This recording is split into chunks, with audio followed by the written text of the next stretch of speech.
Hello, नमस्ते, welcome to Bollywood ठिकाना। मैं हूं खुशबू हजारे और आज जिस पर्सनालिटी को मैं अपने साथ लेकर आई हूं, 90s का एक पॉपुलर सॉन्ग था, ना कजरे की धार, ना मोतियों का हार, ना कोई किया श्रृंगार, फिर भी कितनी सुंदर हो।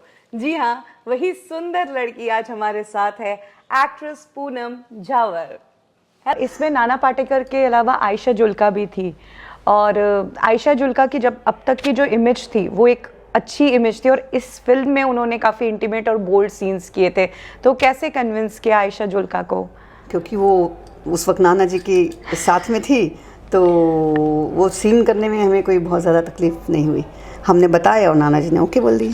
अच्छा, आयशा जुल्का का अप्रूवल नाना पाटेकर ने ही दे दिया था कि वो कर लेंगी फिल्म? तो उन्होंने ही कहा था कि आयशा को लो, हम आयशा को नहीं ले रहे थे। अच्छा, आपकी कौन चॉइस थी? मैं नाना जी के अपोजिट थी और जो जिनका अपोजिट मैंने काम किया था, जो अब नहीं रहे, और उनके अपोजिट हम किसी और को ले रहे थे और जो शर्वानी का रोल था वो उनका रोल था। लेकिन फिर जब नाना जी ने जिद किया कि नहीं आयशा जुल्का आएंगी, तो फिर हमने वो रोल छोड़ा और हमने जो रोल किया बाद में वो किया और नाना जी के अपोजिट फिर हमने आयशा को लिया। तो आयशा जुल्का ने ही सारे सीन्स किए थे और जितने भी इंटीमेट सीन्स थे उसमें आयशा जुल्का ही थी। हाँ, नाना जी के साथ आयशा जुल्का पेयर थी ना, तो नहीं, क्योंकि उसके बाद एक बड़ी कंट्रोवर्सी भी हुई थी। कहते हैं कि आयशा जुल्का ने तब इल्ज़ाम लगाया था कि उनकी प्रेजेंस के बिना उनकी बॉडी डबल को इस्तेमाल करके जो बैकलेस वाले सीन्स हैं वो शूट किए हैं, बैकलेस सीन्स और उनके साथ मतलब धोखा किया है। ऐसा कि हमारी फिल्म में ऐसा बैकलेस कोई शॉट ही नहीं है। सब जो भी सीन थे वो ओरिजिनली आयशा जुल्का जी ने किए हैं, सारे जितने भी सीन्स हैं। रिसेंटली अभी आयशा जुल्का ने कम बैक किया है इंडस्ट्री में, वो वेब सीरीज़ में आई है।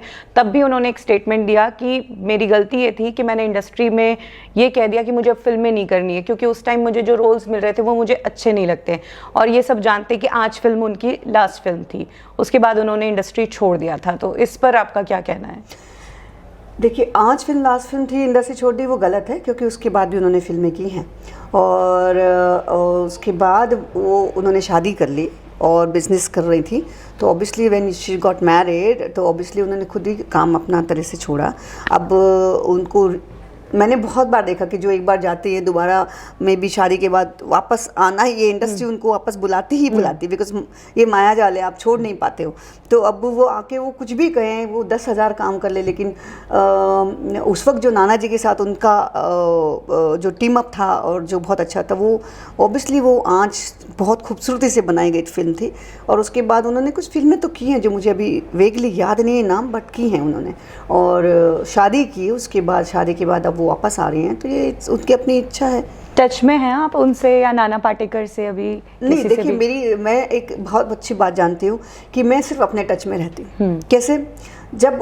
जब आपको मेरी ज़रूरत हो तो मैं मौजूद हूँ, जब मुझे आपकी ज़रूरत है तो you are available on a phone call. Correct. So I don't follow people की अरे कभी किसी दुनिया में ये कब काम आएगा तो मुझे इसके साथ कनेक्शन बना के रखना है।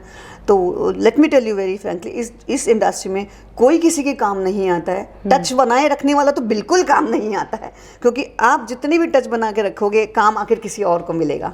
सो no need of doing that. आप अपने रास्ते चलो, कारवा बनते जाएगा।